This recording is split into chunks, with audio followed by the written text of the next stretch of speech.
Kisah diawali di markas bawah tanah milik Bowery. Di sana terlihat jagoan kita John Wick sedang berlatih. Kemudian ketika Bowery datang dan bertanya, "Apakah kau sudah siap, John?" John pun kemudian menjawab, "Iya." Ready, John?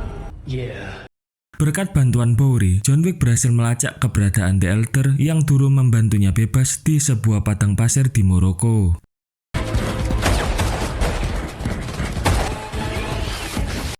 Namun sesampainya di sana, The Elder yang lama sudah pensiun dan perjanjian tersebut dinyatakan tidak berlaku bagi The Elder yang baru. John kemudian hanya menjawab dengan "Heya", kemudian langsung menembak batok kepala The Elder yang membuatnya tidak banyak mendapatkan honor dari sutradara.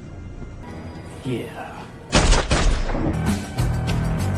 Beralih ke Hotel Continental cabang New York, di sana kita akan diperlihatkan ada seorang sepuh yang bernama Harbinger yang menyampaikan pesan kepada Winston dan juga resepsionis.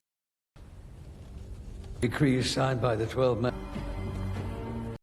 Kemudian kita akan dibawa ke sosok Marcus Vincent DeGramo, seorang elder baru yang mendapatkan dukungan penuh seperti BPJS, bantuan BLT, beras bulog, serta seluruh fasilitas dari The High Table dan dekengan pusat. Marcus mengatakan bahwa The Continental cabang New York sudah banyak melanggar aturan dan tidak netral, sehingga meja tinggi harus meledakkannya, serta kita semua akan dibuat sangat gregetan ketika resepsionis yang selalu membantu John Wick dari chapter 1 sampai terakhir harus ditembak mati oleh Marcus.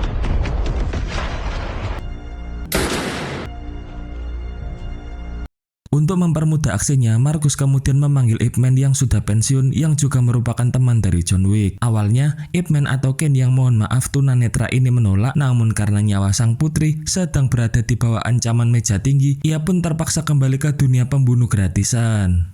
Today. And a friend. I will be of service. Beralih ke The Continental cabang Osaka, Jepun, hotel tersebut dikelola oleh keluarga Koji dan juga anaknya yang bernama Akira. Serta di sana kita akan dikenalkan seorang bernama Mr. Nobody yang telah melacak John Wick dari season 1, namun hanya akan membunuhnya apabila tawarannya dinilai sudah cukup tinggi. Diketahui, Koji yang selevel dengan Winston ini bersahabat dekat dengan John Wick yang terbukti kini John Wick sedang berada di sana dan tidak perlu membeli token listrik serta mendapatkan wifi gratis. But they stop. Walau Akira sangat khawatir High Table akan mengetahui kalau John Wick ada di sini. Today it's New York.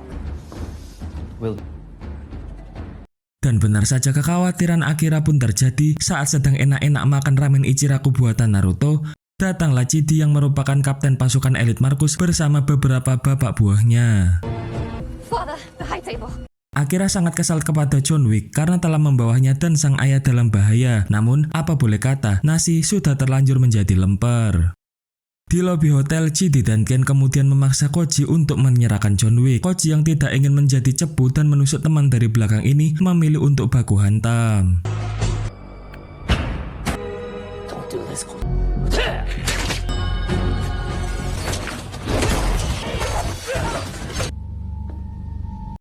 Saat baku hantam itulah Koji bersama pasukannya berhasil menghabisi sebagian besar pasukan High Table walau mereka memakai rompi anti peluru. Chidi yang terdesak kemudian memanggil bala bantuan pasukan pembersih yang kini helm, senjata, dan armornya sudah di-upgrade ke level 3,5 sehingga cukup sulit untuk dikalahkan.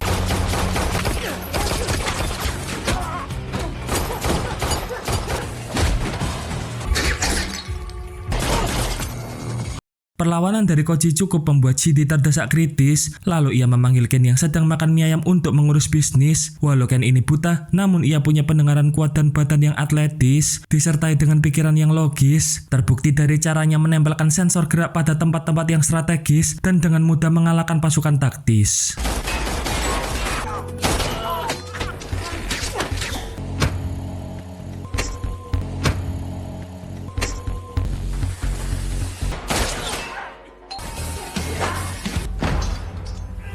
Di sisi lain, John Wick, Akira, dan Koji terus bertempur meskipun Akira harus tertembak dan sesaat sebelum Koji tertembak, John Wick berhasil menyelamatkannya.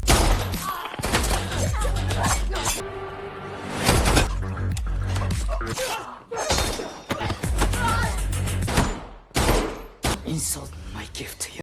John Wick terus bertempur menggunakan teknik kungfu, yaitu perpaduan bela diri kungfu dan juga senjata. Ia kemudian menemukan ruyung atau double stick yang sering digunakan oleh Bruce Lee. Terbukti, kepelaan ruyung ini cukup kuat bahkan untuk menghadapi pasukan pembersih hack table dengan armor tebal mereka.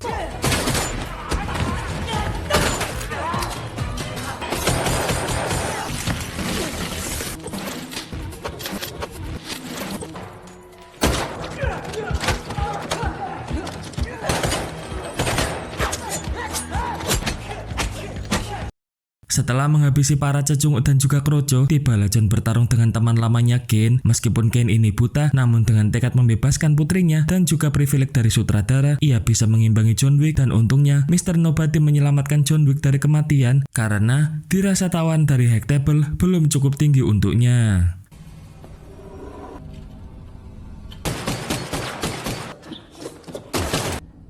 Come on, John.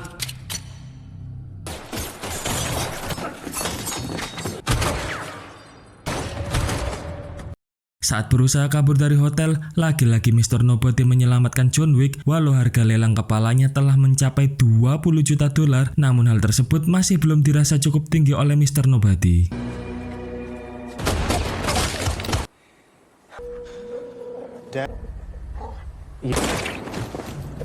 Koji bersama Akira yang akan pergi kemudian dicegat oleh Gen, yang karena Koji sudah lelah dan juga terkena luka tembak, ia pun harus merelakan sang ayah untuk terbunuh oleh sahabatnya sendiri. Sempat akan membalas namun sang ayah melarang, kemudian Akira pergi dengan penuh rasa dendam di hatinya.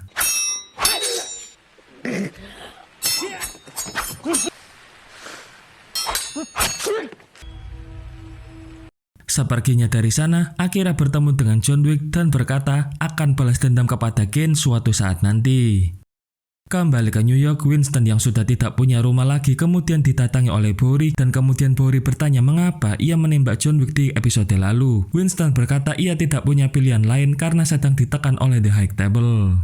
Marcus dibuat pusing 8 keliling karena John Wick yang tak kunjung tertangkap. Di sana, Mr. Nobody dipanggil untuk membantunya, namun sayangnya Mr. Nobody nego di harga 25 juta dolar, 5 juta dolar di atas harga lelang sekarang, yang membuat Marcus yang tidak mau nego ini sangat marah karena tidak mau nego dengan pembunuh bayaran ecek-ecek, dan kemudian ia melukai tangan Mr. Nobody lalu menyetujuinya di harga 23 juta US dollar. Kapok kon, Marcus dinego. Sedang ziarah, Winston didatangi oleh John Wick untuk menanyakan keberadaan Marcus. Winston mengatakan bahwa itu hanya akan sia-sia karena meja tinggi bisa saja mengganti Marcus dengan The Elder baru, kecuali John Wick menantang Marcus dalam single combat sesuai dengan tradisi hack table yang tantangan tersebut harus disampaikan melalui keluarga. Winston mengatakan kepada John agar menemui adik angkatnya di Mafia Ruska Roma yang berada di Berlin dan memperbaiki hubungan masa lalu mereka. Sampai di Berlin terlihat sebuah gereja abal-abal sebagai markas Mafia Ruska Roma dan kemudian John Wick langsung disambut oleh tembakan uskup gadungan yang untungnya dia memakai jas anti peluru. Di sana John Wick dipertemukan dengan adik angkatnya bernama Katia untuk diinterogasi apa maksud dan tujuan John Wick datang ke sana. John Wick kemudian mengatakan bahwa ia butuh legitimasi keluarga untuk menantang The High Table. Katia setuju atas hal tersebut namun dengan syarat John Wick harus membunuh seorang mafia Rusia bernama Killa yang sudah membunuh ayah angkat mereka berdua. Di dalam markas mafia Rusia terdapat Killa sang bos, selain itu juga terdapat Kane dan Mr. Nobody yang mereka semua berkeinginan untuk membunuh John Wick. Untuk menentukan nasib John Wick, Killa mengajak mereka untuk bermain kartu di mana yang akan menang hanyalah satu yang berhak untuk menentukan nasib John Wick dibunuh atau dibantu. Dikarenakan Killa telah bermain curang, John Wick langsung menyerangnya dan dibantu oleh Mr. Nobody karena merasa harga John Wick masih murah.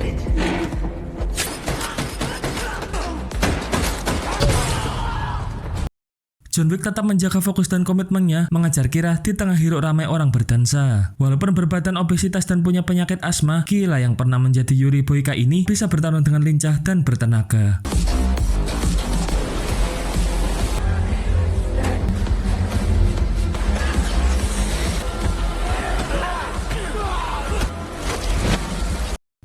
Jian tenan. Entah terbuat dari apa John Wick ini, walau ia sering terjatuh dari ketinggian, seakan tak terasa dan terjadi apa-apa, langsung segera melanjutkan duelnya bersama Killa. Killa sempat mengejek John Wick karena ia dianggap tidak beruntung dalam segala hal, namun jangan lupa John Wick mempunyai tato di punggungnya yang bertuliskan Fortis Fortuna Adiuvat, yang artinya keberanian berpihak pada yang berani, yang karena keberaniannya John Wick selalu berhasil menang.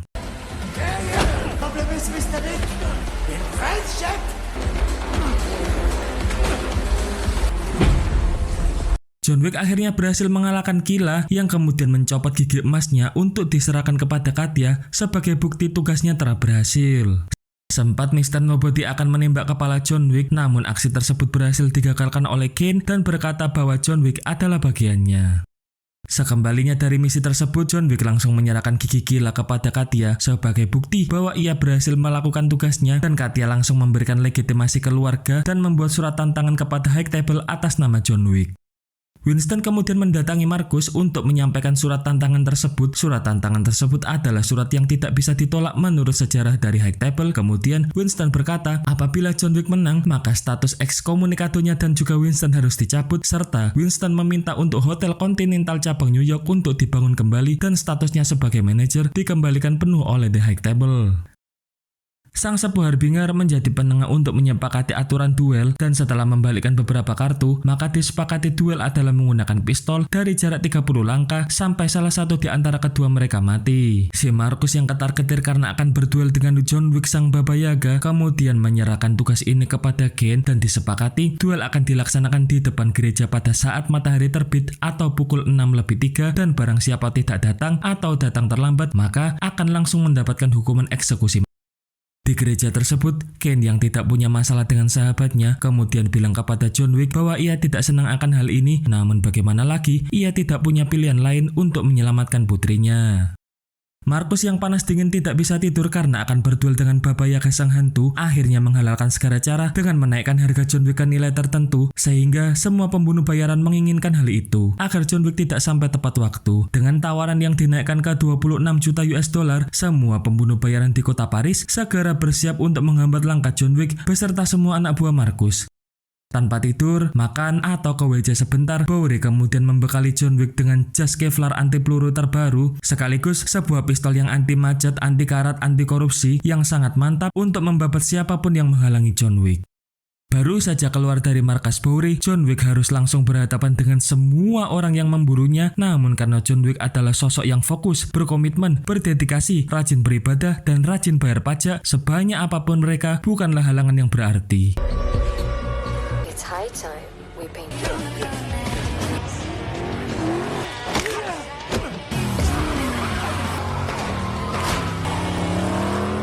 Anak buah Marcus berhasil menemukannya saat John berputar-putar di bundaran Paris. John Wick yang satset dengan mobil bodong tanpa pintunya hampir saja kalah oleh GT, namun lagi-lagi Mr. Nobody menyelamatkannya sambil menunggu naiknya harga tawaran John Wick.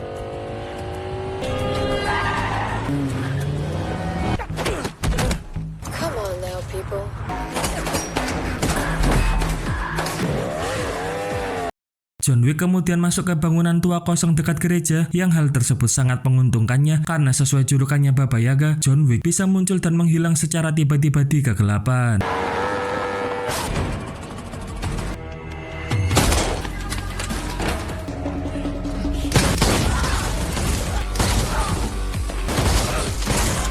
Mr. Nobody yang dekat dan mempunyai peluang untuk membunuh John Wick, di sana ia meminta bayaran 40 juta dolar atau hampir 620 miliar yang sangat cukup untuk membeli es dawet satu kabupaten yang digunakan untuk berenang. Marcus yang kesal kemudian membanting HP-nya, namun ia tak punya pilihan lain dan terpaksa menyetujui hal tersebut.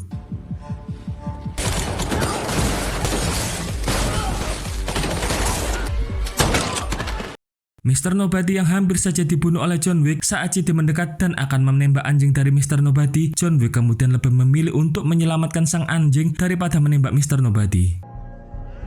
Waktu semakin menipis, John Wick masih harus menaiki 222 anak tangga menuju gereja yang tentu saja dengan halangan seluruh pembunuh gratisan dan dibantu oleh anak buah Marcus.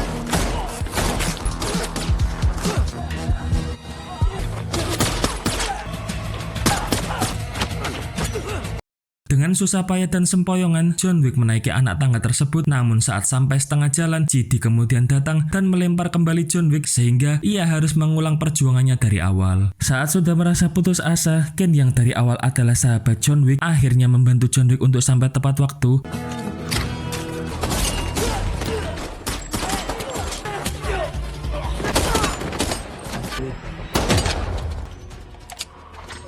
Hampir saja mereka kalah dengan GD. Ken kemudian menggunakan senjata andalan John Wick di chapter sebelumnya, yaitu sebuah pensil yang kemudian ditutup oleh Mr. Nobody. Karena merasa hutang budi, John Wick sudah menyelamatkan anjingnya. Sang sepuh harbinger yang menjadi wasit kemudian memberikan sebuah pistol jadul kepada masing-masing yang hanya bisa menembakkan 1 biji peluru. Kemudian duel akan dilaksanakan dari jarak 30 langkah. Tembakan pertama hanya sedikit menyerempet keduanya dan mereka harus maju 10 langkah.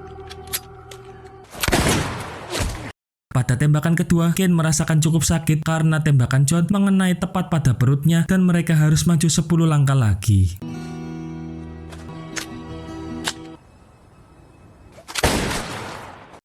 Di tembakan terakhir, John terkena cukup fatal pada dadanya dan Marcus yang sombong langsung mengambil alih serta akan mengakhiri John Wick. Namun faktanya,